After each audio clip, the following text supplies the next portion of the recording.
मारो इसे और मारो इसे, ये इसी लायक है। अरे मारो यार।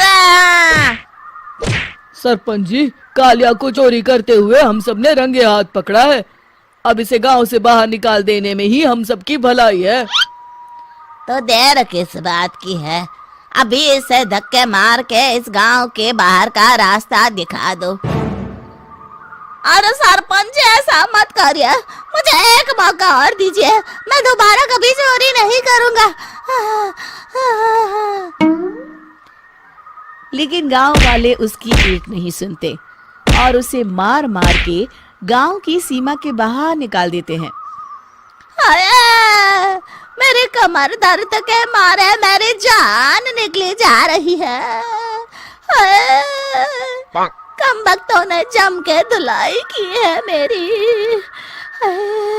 अरे भगवान करे इनके गांव में भूचाल आ जाए, धरती फट जाए और सब गांव वाले उसमें समा जाए। चलते चलते कालिया जंगल में पहुंच जाता है। उसे वहां एक प्रयोगशाला दिखाई देती है। अरे इस जंगल में ये अजीब सा दिखने वाला घर किसने बनाया है, चल कर देखना पड़ेगा। कालिया प्रयोगशाला के पास चला जाता है। दो वैज्ञानिक प्रयोगशाला में बातें कर रहे होते हैं। बधाई हो डॉक्टर चमन, आखिरकार हम दोनों ने मिलकर एक ऐसी घड़ी का आविष्कार कर लिया है जिसे पहनकर कोई भी इंसान गायब हो सकता है। हाँ हाँ, तुमने बिल्कुल सही कहा डॉक्टर जर्माटो। अब कल सुबह ही हम इस जंगल से निकल जाएंगे, लेकिन उससे पहले आज रात के खाने का बंदोबस्त करते हैं। हाँ हाँ, मुझे तो बड़ी जोरों से भूख लगी है, चलो चलते हैं। दोनों वैज्ञानिक वहां से चले जाते हैं। उनके जाते ही कालिया प्रयोगशाला में दाखिल होता है।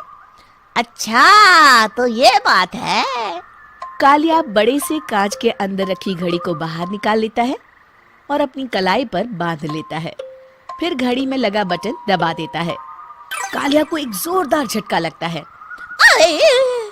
कालिया अपने आप को आईने में देखता है तो उसका पूरा शरीर पूरी तरह से गायब हो चुका होता है। अब तो जो चाहे वो कर सकता हूँ। सबसे पहले मैं उन सभी को सबक सिखाऊंगा। गांव वालों, मैं आ रहा हूँ। कालिया गांव की ओर चल पड़ता है। थोड़ी देर के बाद दोनों वैज्ञानिक वहां आते हैं। अरे ये क्या, लगता है कोई हमारी घड़ी चुरा कर ले गया है। ये देखो पैरों के निशान। अब क्या होगा, अगर वो घड़ी किसी गलत हाथों में पड़ गई तो अनर्थ हो जाएगा। तुम चिंता मत करो, हमारी घड़ी में जो बैटरी लगी है ना, वो सिर्फ 24 घंटे चलेगी। उसके बाद वो घड़ी काम करना बंद कर देगी। उधर दूसरी तरफ गांव में सरपंच अपने घर में सो रहा होता है। तभी एक आहट से उसकी नींद खुल जाती है। अरे कौन है, कौन है वहाँ? बड़े मजे से सो रहा है, आज मैं तुझे नहीं छोड़ूंगा। कालिया पास में पड़ा डंडा उठाकर सरपंच की पिटाई शुरू कर देता है। ये ले, ये और ये ले, तू इसी लायक है, ले। आप मर गए। अरे अरे ये क्या हो रहा है? अरे अरे कोई बचाओ मुझे, मेरे घर में भूत आ गया है। सही कहा, मैं भूत ही तो हूँ, ये ले। अरे भूत जी, मैंने आपका क्या बिगाड़ा है, मुझे छोड़ दीजिए। आपको क्या चाहिए? तेरे घर में जितना भी पैसा है ना, मुझे ला कर दे दे, तब मैं तुझे छोड़ दूंगा और यहाँ से चला जाऊंगा। सरपंच अपनी तिजोरी से पैसे निकालकर एक बड़े कपड़े में बांधकर जमीन पर रख देता है और कालिया वो सारा पैसा लेकर वहां से चला जाता है। दूसरी तरफ जमींदार गांव के चौराहे पर खड़ा कुछ लोगों से बात कर रहा होता है। इस कमीने जमींदार ने भी मुझे बहुत पीटा था, इससे भी बदला लेना तो बनता है। हाँ? जमींदार अचानक अपने आप को चांटे मारने लगता है। अरे भाई ये क्या हो रहा है? जमींदार साहब अब ठीक तो है ना? अरे मुझे नहीं पता भाई।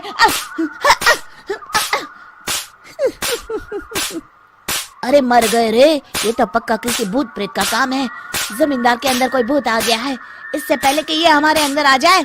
मनोहर भाई, अपनी जान बचानी है तो भागो यहाँ से। ये क्या? अरे बाप रे बाप, मुझे तो भूतों से बड़ा डर लगता है। मैं तो चला यहाँ से। अगली सुबह इस घटना से पूरे गांव में दहशत फैल जाती है। सभी गांव वाले आपस में बात करने लगते हैं। अरे भाई, पता नहीं कहाँ से हमारे गांव में एक भूत आ गया है। उसने कल रात को सरपंच और जमींदार की खूब पिटाई की और उनके सारे पैसे भी लेकर चला गया। हाँ भाई हाँ, ये भूत तो मुझे बड़ा अजीब लगता है। मेरी समझ में नहीं आता कि भूत उन पैसों का करेगा क्या। अरे तेल में पकोड़े बना के तलेगा। बेवकूफ, इस बात की चिंता करके कहीं वो भूत हमारे घर में ना आ जाए। तुम बिल्कुल सही कह रहे हो आर्या, मैं भी इसी बात से घबरा रहा हूँ। अच्छा, अब मैं अपने घर जा रहा हूँ। तुम सब भी अपने अपने घर चले जाओ, उस भूत का कोई भरोसा नहीं है। हाँ। तीनों वहां से चले जाते हैं। दूसरी तरफ कालिया सारे पैसों को एक खंडर में छुपा देता है। इतने सारे रुपए तो मैंने अपनी पूरी जिंदगी में एक साथ कभी नहीं देखे। इस तरह कुछ दिनों में मैं अमीर बन जाऊंगा। आज मैं उस मोटे बब्बन को अपना शिकार बनाऊंगा। सुना है दहेज में बहुत सारे पैसे और गहने मिले हैं उसे। रात होते ही कालिया बब्बन के घर में घुस जाता है। हाँ, मिल गई तिजोरी। अब जल्दी से इसे खोलकर सारे पैसे निकाल लेता हूँ। अरे खुल जा, खुल जा। खुल गई। कालिया पैसे थैले में भर ही रहा था कि तभी बब्बन उसके बगल में आकर खड़ा हो जाता है। भाई क्या कर रहा है? हाँ? अरे हट। अरे तेरी इतनी हिम्मत, मैं तेरे सामने खड़ा हूँ और तू फिर भी मेरी तिजोरी से पैसे चुरा रहा है। अरे मैं तो गायब हूँ, तू मुझे कैसे देख रहा है? कालिया अपनी घड़ी को देखता है। अरे इसे क्या हो गया है? हाय, लगता है बैटरी खत्म हो गई। अच्छा, तो आज मैं तेरी बैटरी अच्छे से चार्ज कर देता हूँ। अरे भाग्यवान, जरा मेरा डंडा तो लाना। ये मोटा मुझे नहीं छोड़ेगा। अरे भागो। कालिया भागकर घर के बाहर जाता है। बाहर सभी गांव वाले हाथ में डंडा लिए खड़े होते हैं। अच्छा, तो तू वो भूत है? मुझे माफ कर दीजिए सरपंच जी, मैं आपके और जमींदार जी के सारे पैसे लौटा दूंगा और आज ही हमेशा के लिए ये गांव छोड़कर चला जाऊंगा। शिक्षा: बुराई ज्यादा दिन की मेहमान नहीं होती, एक दिन उसका अंत हुई।